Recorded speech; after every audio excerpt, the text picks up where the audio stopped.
Bagi tepukan kepada kedua mempelai yang kita raihkan.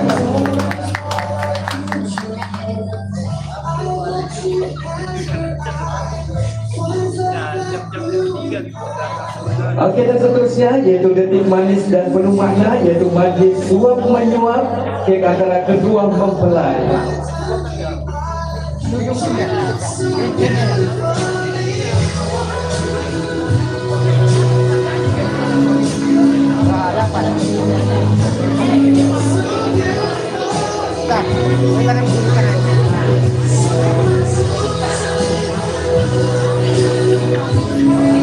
Suapan ini melambangkan kasih sayang dan tanggung jawab dalam rumah tangga, bahwa setiap rezeki kebahagiaan dan ujian akan dikongsi dan ditempuh bersama. Dalam rumah tangga, cinta bukan hanya tentang bahagia, tetapi tentang saling menjaga, memahami dan menyokong antara satu sama lain. Dengan penuh kasih, dipersilakan kedua mempelai untuk menyuap pasangan masing-masing. Dipersilakan. Bagi tepukan kepada kedua mempelai kita raihkan.